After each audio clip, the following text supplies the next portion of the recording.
Hey everybody, Jeremy Markovich here. Two quick notes before we get going. First, this podcast has a new home. It's now part of the North Carolina Rabbit Hole, which you can find at ncrabbithole.com. There you can check out previous episodes of Away Message, you can find any new episodes that we're putting out, and if you like this podcast, I think, no guarantees, but I think you will like my weekly newsletter.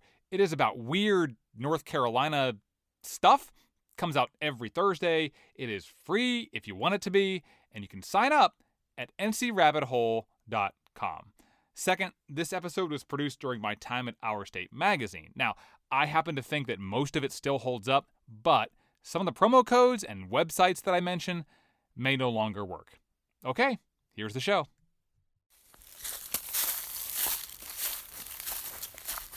After about 100 miles of hiking on the Mountains to Sea Trail, Aaron and Lexi Harris had a question. We've been wondering how these trails get created, how they get maintained. Not whose idea was the trail, we already kind of covered that, but like who actually physically builds the trail? Luckily, Aaron and Lexi didn't have to wait too long for an answer. And then lo and behold, we just bumped into, probably 7 or 8 all a little older men and women out with chainsaws and rakes and hoes and fixing up a part of the trail that had gotten a little washed out.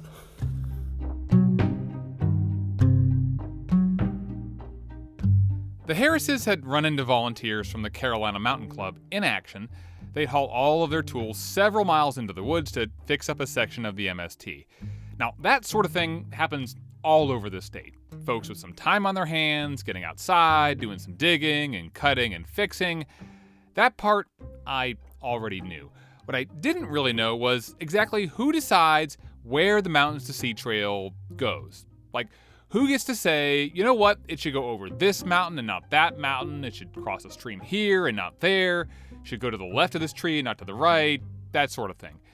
So I looked around for a place that might help me understand trail building a little more, and I found everything I was looking for in a little town of about 4,000 people up in the foothills, Elkin, North Carolina, where the Mountains to Sea Trail literally runs down a sidewalk on Main Street.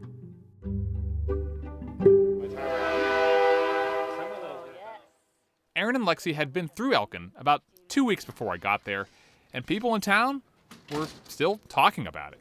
So I understand that you met Aaron and Lexi 2 weeks ago when they came in here? Was it 2 weeks or a week ago? Time goes by fast, yes. Sometime in the not so distant past. Yes. This is Rich Wooldridge, who owns the Barking Coyote coffee shop, and his shop is just a few feet from the sidewalk, which makes it just steps away from the MST. So it's an event when thru hikers come through, it sounds like. Absolutely. Word spreads pretty, yeah, you know.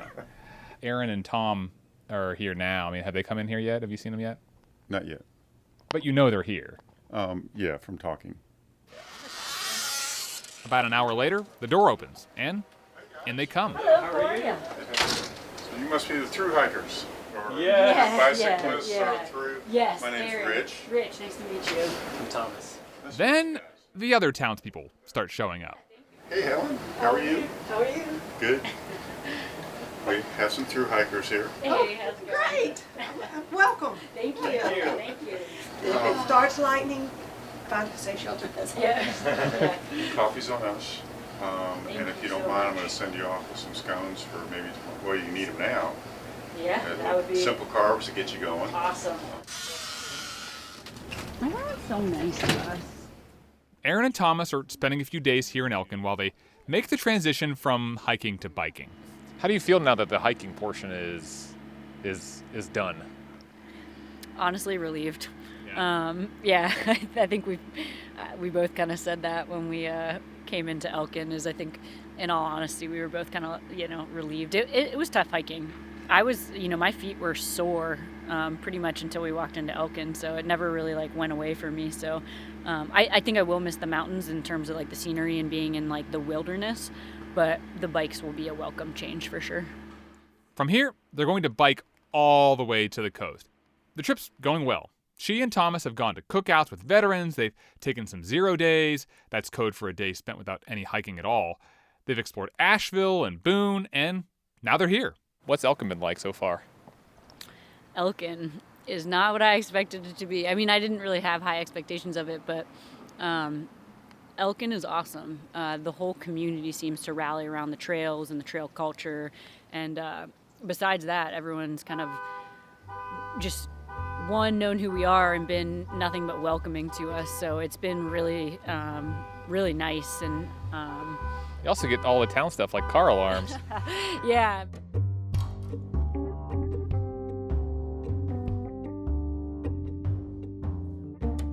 So, okay, I know this is a tortured comparison, but Elkin is like Mayberry, if Mayberry had a steady stream of hikers coming through.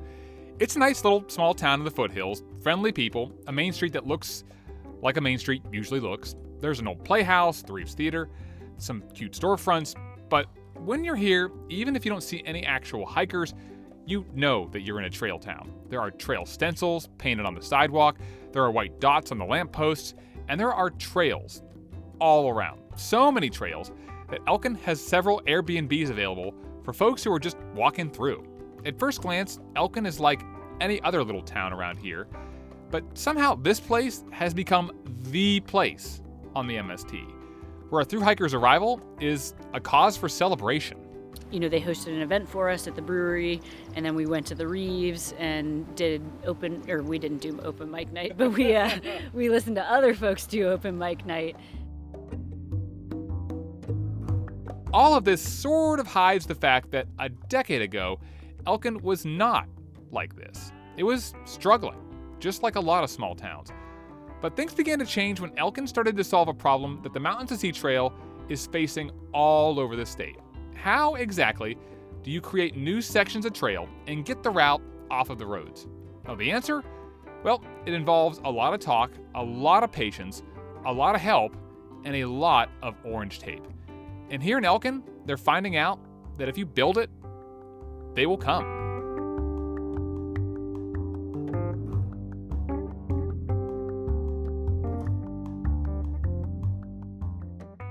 From Our State Magazine, this is Away Message, Season 4, a trip across North Carolina on the Mountains to Sea Trail.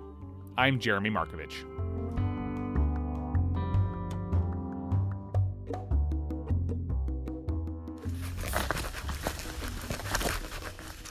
So, to understand how Elkin became a trail town, you have to get out of town, into the woods, with two guys, Bob and Bill. Tree fell in the forest. That's a pretty big tree. Wow. It was. Did anybody That's hear a it? huge, yeah. Glad we were here or it would have been unheard. Bob Hillier is a trail builder, Bill Blackley is a trail booster, and Bill's a talker. For instance, we talked a lot about how a few years ago, Bill got a tick bite, and because of it, he now has this rare condition where he can't eat meat. But that's okay because there are plenty of things you can eat in the woods. You know what greenbrier is? That's it. You know, yeah, have you ever heard of it? I've heard of it. You've seen it before on your land? Sawbriar. When it starts growing, this very end of it is like a salad. Huh. Now, greenbrier, and this is just my opinion, is edible, but not really enjoyable. Yeah, just salad. Pretty amazing, isn't it? Yeah. So Bob has another suggestion. You know what this is, don't you? Sassafras. Yeah.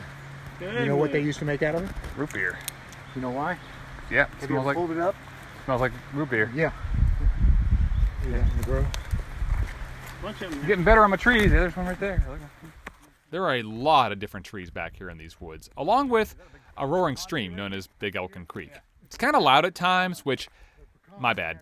When I went out into the woods with Bob and Bill back in 2018, I only had my iPhone to record with. Anyway, the one thing that this forest did not have back at that time was a trail through it. And so I came out here to watch Bob start to build one. Yeah, we're going to go straight through here, Bill. Right here, Bill. Put one on this. Bob has long pants on and boots and a roll of orange plastic on his belt. And as he figures out the path, he takes out a bit of the plastic and ties it to a tree. And they've got, the real trail builders have a system. They always say the knot, the path is on the side of the knot. Ah. So that if you put it on that, the patch is going to be there. So you know which side of the side. tree, because you won't remember the next time you come out, maybe. Right. Slowly, we make our way through the woods, moving along the slope, just trying to figure out the best way down to the creek. Going really by feel, mostly. No fancy equipment needed. The state trail building people have an inclinometer to show you the grade. Uh-huh. We got one too. Oh, you do? Yeah. You can eyeball it. Yeah, you can eyeball it. If you needed to know the exact number, you could. If you've walked enough trails, you can eyeball and know. Yeah. So, for about an hour, we eyeball it. At one point, we come up to a really steep slope, too steep for a trail to run straight down. Now, Bob could put stairs in here, but... You know, in any national park or whatever, they'll build these nice stairs going up, either wood or rock stairs, and you'll see a run right next to them where people run down it because they don't like stairs. Yeah. It's the same thing. People were just kind of like, I mean, they were all like, you get on the trail, it's like people were kind of just turned back into kids a little bit. Yeah. Bob ties 2 pieces of orange plastic onto the tree to mark where he wants a switchback on the trail. And then we walk through the woods again, and again, over and over and over. And Bob will probably come back here and do that same thing a few more times, changing a knot here, moving some plastic there. He's trying to figure out the easiest path, the most natural way through the woods. One that's low maintenance, one that won't get washed out by rainstorms or worn away by hikers. This is going to get a lot of use. Yeah. A whole lot of use. We had Harris Fields Vineyard here. Uh-huh. If you come down here, there is a trail goes out to, there's another vineyard down there called Elkin Creek Vineyard. Uh-huh. If you go back out the way we were, we've got Grassy Creek Vineyard, and then we have Adagio's Vineyard, and they'll all be connected with this trail, or side trails. Yeah. And so just people stumbling from one to the other one. Yeah. And we hope to make it bike friendly, and we're going to call it, Bob's came up with a name, the Camino Divino. Camino Divino. Now, this trail is going to do more than just connect vineyards. It's helping to fill in what had been a pretty big trail-free gap in the Mountains to Sea Trail. I remember when I started, and I looked, I'd look at that part of the state on a map or visiting, and I think, how on earth are we ever going to build a trail from Stone Mountain to Pilot Mountain State Park? And just the progress that they've made is incredible. That is Kate Dixon, the executive director of the Friends of the Mountains to Sea Trail. How many miles of trail are actual trail on the Mountains to Sea Trail right now? It's about 700. So 475 road and 700 on trail. And that's when I say trail, it could be the beach. It could be an unpaved forest road. Is the trail finished? It's finished in the sense that you can do it right now. And it changes every year. So you should do it again every year. see what's new.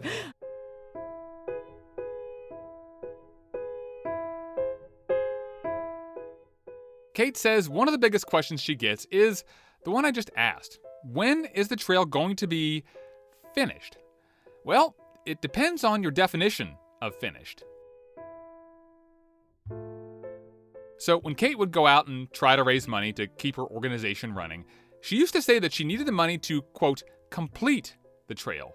But now the language is different. The money is now used to improve the trail or to reroute the trail, to move it off of the roads. Because, as Kate says, there are always going to be parts of the MST that are on the roadside.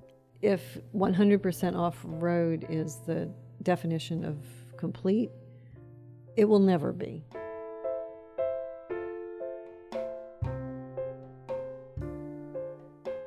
So the reason why the first part of the trail is actually trail is because a lot of the land in western North Carolina is public land. National parks, national forests, state parks, and the Blue Ridge Parkway. That's the reason that the trail is continuously connected in the mountains, because there was that continuous public land. And in the Piedmont and the coastal plain, there isn't that. So you really have to work with private landowners a lot more than you had to in the mountains. In short, the easy part was running the trail across those parks and national forests and other pieces of public land. And the trail has already been built across a lot of those places, which means the easy part of building it is done. Now, the hard part is running the trail across private land, where you have to convince each and every individual landowner to let you come in and run a trail across their property.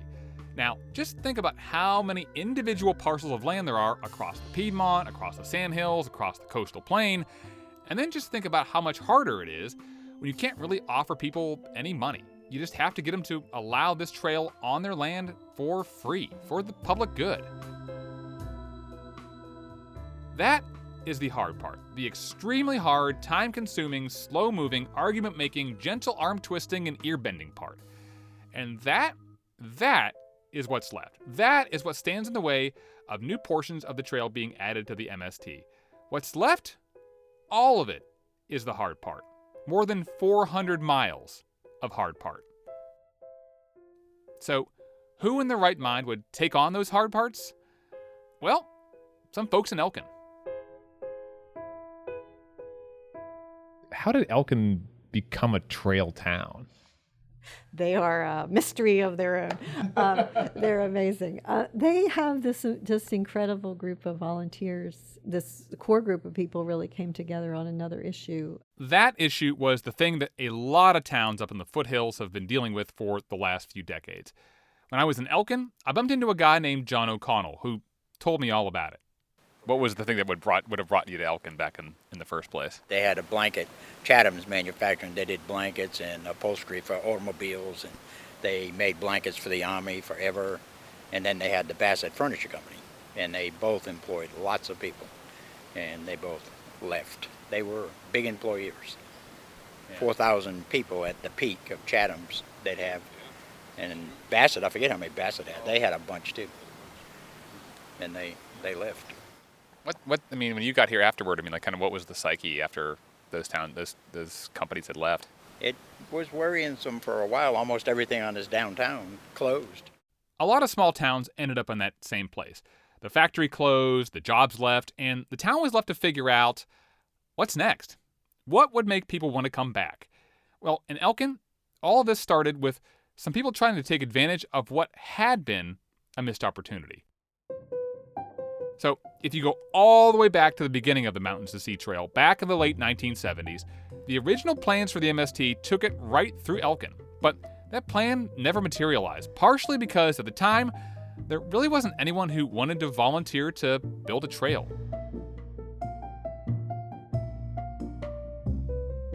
So, decades later, Bill Blackley and Bob Hillier created an organization to do just that, the Elkin Valley Trails Association. And then they started building trails. They turned an old Elkin and Allegheny railroad bed through town into a trail. Then they branched out and started building new bits of trails out in the hills around town. And after that, they called up Kate. Maybe it was like 8 years ago or so when Bill Blackley called me and said, hey, I just learned the Mountains to Sea Trail is supposed to go through Elkin, and I wanted to tell you what we were up to. And so they were already working some, but they were really only just getting started. But the amount that they've accomplished in that short time is unbelievable.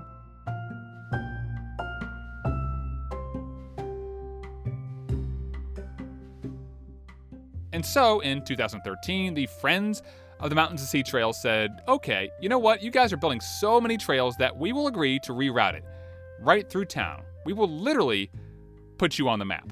You'd mentioned that things are starting to come back, so how are they coming back? Just things like the trails and stuff where people are just coming here, and the theater, and it's just made it, and people have realized how nice a little town it is, and it's now surviving without the big industry, and it really is, and it's pretty neat. But it's really fun to see people from all over the state just fall in love with them. So we have everybody wants to go to Elkin. They've from the hiker world, the trail world, they've become the epicenter of trails in North Carolina just because of all that energy. Making a trail takes an enormous amount of energy, and it's not just about walking through the woods or rounding up people with rakes and shovels and chainsaws. How hard is it to create a new section of trail? The really challenging thing is getting permission to build the trail.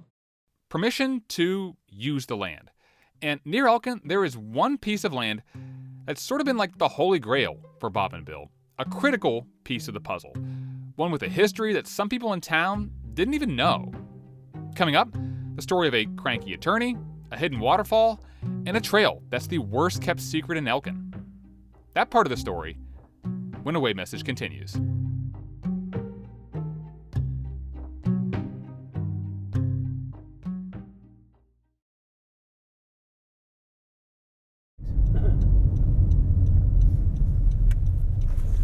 So this is where we're going to put a Parking lot. Parking lot, yeah. So, back to Bob and Bill. Earlier, we'd been hiking through the woods, planning out where a new section of trail should go. After that, we got back in the car and drove around to the other side of Big Elkin Creek, to a section of trail that Bob and Bill and their volunteers had finished, but wasn't technically open yet. And the commissioner called me Sunday, says we got to get that parking lot built. I said, why that? He lives right down here. Yeah. He said there's about 10 to 15 cars on the road. People already. This is like open already? Oh yeah, come on. Technically, yes and no. It's blazed, but it doesn't connect anything yet, or what's the? Well, we have Elkin Valley Trails has a early entry permit. What we told the state is we got to put a trail in there so people will go where we want them to go, and not make their own trails. So basically, like once people know it's coming, and it's gonna go here, they want to get out here, and they won't wait for. Right. They're just gonna start hiking back. Now, it turns out understanding how to build a good trail requires a good understanding of human nature, because people are just going to look for shortcuts, the path of least resistance. And so, just because you put a trail in, doesn't mean that people will follow it. For instance. See, this is totally unsustainable. There's an old roadbed in the woods that's a more direct path up a hill than the trail that Bob and Bill put in. But it's also really steep. It feels a lot more strenuous just because it's just up. Yeah. So that cuts off a lot of time, but it's just you always can see how much difference that would be. Yeah. And it's people are using that anyway. Is there a way to keep people? You could try to convince people not to use it, or is it just they're going to use it? We threw stuff in the trail up there. There's a question on how hard you want to try to control where the people go. Yeah. You can plant, before barbed wire came about, all farmers use a plant called Osage arum. I don't know if you've ever seen any or not. It's got stickers that are like this long. Oh man. And you break off a limb, stick it in the ground, it'll grow. And they used to just plant rows of those, and the cattle wouldn't go through them because the stickers. We could do that. Or, we can plant. We can put rocks, big rocks. But if it looks like a trail, people will probably go on it. And once people hear about a new path in the woods, they take it. Now, sure enough, not far into our hike, we find trespassers. Well, they're not really trespassing. They're more like preemptive footpath enthusiasts. Hey, boys. hey, How y'all doing? How's it going? Great. Have y'all been out here before? I have. I come out here and run. Oh, lovely. Okay. This is the first time you kids have been out here? What do y'all think? It's good. I like it. It's good. A few moments after we see some kids, we see some teachers. We're scouting out somewhere we take the kids for a field trip. Mountain to Sea's not coming through here. Yeah, so it'll go right across that bridge, all the way across that bridge and all the way out the trail there. As we get hiking again, it dawns on me that these are not just woods. There used to be something back here. The blue line was made out of wood, like wood barrels with loops. As we get closer to the creek, Bob and Bill start talking about an old dam and the remains of an old water flume. Closing the wood. These are the rings. Yeah. Got it. Behind you, look here. Yeah. What's this metal here? It's just, that's just trash. It's trash. The dam is gone, but a long time ago, there used to be a hydroelectric power plant out here. The water from this creek powered the whole town of Elkin at one point. But later, Duke Power wired the town to some other power plants and didn't need this dam anymore, so they tore it down. And more than 30 years ago, sold the land to a guy named Dan Park. But there was something else back here in the woods, Something that over 30 years, most people in Elkin kind of forgot about. A waterfall named Carter Falls. And I don't really think Dan, the guy that owned this property, he knew about this and he'd walked in to the side, but he really just enjoyed the river down there. Huh. I think his father's ashes were put on the top of it. Huh. Oh, really? Too. Yeah, that's what he told me. He said he put somebody's ashes, and I've seen it in his father's. Wow. And Dan is a good story because he grew up relatively poor. And somehow got a scholarship to Duke. And while he was there, didn't have any money, so he started a sandwich business and sold sandwiches while he was going to school at Duke, which is a little hoity-toity. Yeah. Probably got looked down on a little bit. But he ended up being a really, really good attorney. He's been here, came back home, he practiced here. And you didn't go to Duke, did you? No, my wife went to UNC, so. Oh, good, like normal people. No, I'm kidding.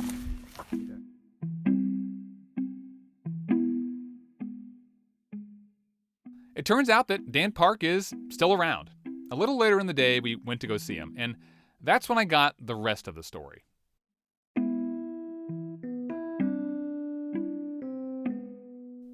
I didn't record this part. Again, it was a while ago. I didn't have my regular recorder, But I can tell you that Dan is an interesting guy. First of all, when we all met in his wood-paneled office in downtown Elkin, he made a point to remind me that his last name is Park, not Parks. To help people remember that, he named his sons, not joking here, Lark, Mark, and Clark. He had a tropical fish named Shark, used to have a dog named Bark. Anyway, he's in his mid-80s now, but he's still sharp. At one point, Bill was telling me about how all of the trails in town wouldn't have come to be without Dan's help.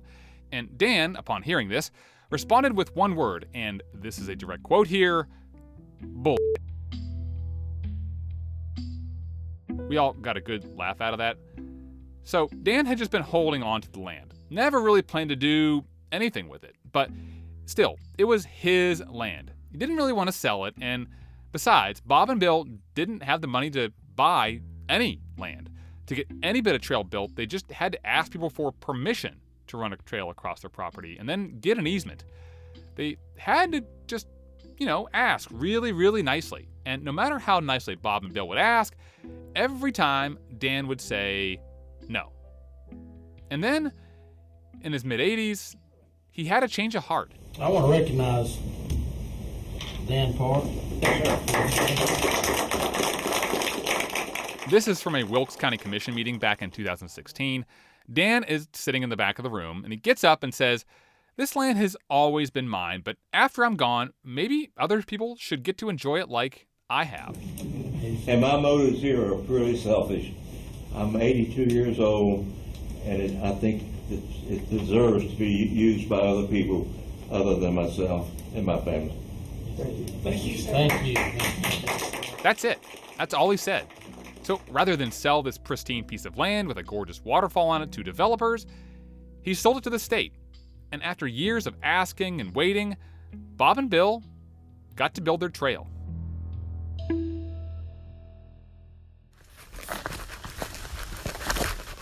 And they have big plans for this place. They probably grubbed this out in a day, didn't they, Bob? This part. Oh, yeah. Back out in the woods, we follow the trail along the side of Big Elkin Creek, and from up high, we can see a drop-off ahead. Bill points toward the bottom. And we're getting ready, we're working towards putting a bridge from right here all the way across to the other side. Okay. Yeah, high suspension bridge. Yeah. It'll be called the Bridge of Dreams, and they're still trying to raise money to build it. The trail will run right across it once it's finished, right in front of Carter Falls. For now, though, we follow the path to its current ending, step out from the woods, and onto a sandy bank. So nobody knew this was back here, or I mean, people knew it was back here, but you couldn't ever get to it. It was just... Yeah, right. It's a 60-foot tall, smooth, rocky, cascading waterfall.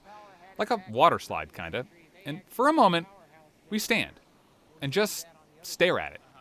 And for the first time all day, nobody has anything to say.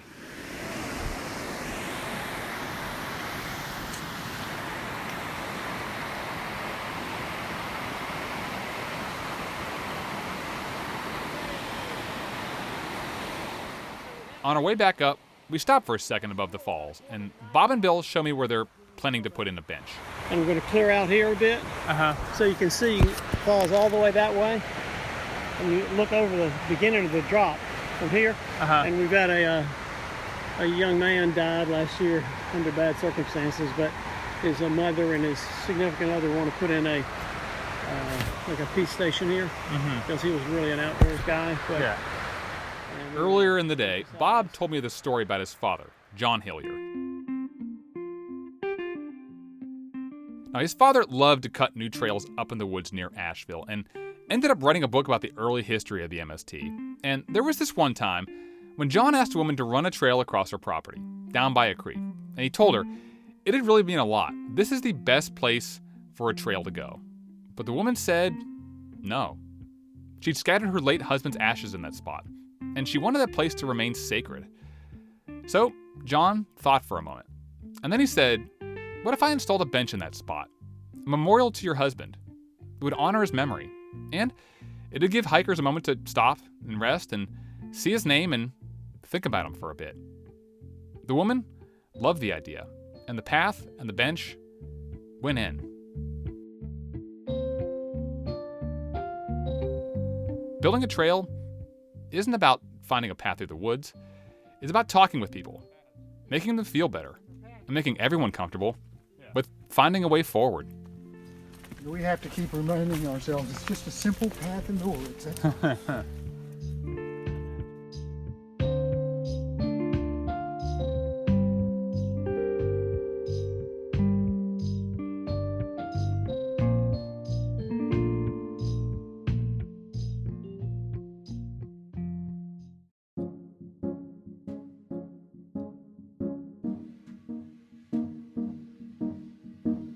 Away Message is a production of Our State Magazine, celebrating North Carolina for more than 85 years. Head to ourstate.com, click on subscribe, and use the promo code AWAY to get $5 off a year's subscription. It is our thank you for listening to the show. This episode was produced by me and James Michkowski. Our intern is McKenna Smith. Our website is ourstate.com/podcast. If you like the show, please give us a good rating or review and tell a friend. And if you want to just talk to me for any reason at all, the email address is podcast@ourstate.com. And coming up next time on Away Message, when the trail disappears, there's a long road ahead if you're trying to cross North Carolina. As you can probably hear, we're also doing a good bit of road walking right now. We're in segment 11. But biking is just full of ups and downs. Let me tell you, today was hot. So hot in here. What it's like to be a biker and a hiker, making your way through a world built for cars. I'm Jeremy Markovich. We'll see you with that episode in 2 weeks.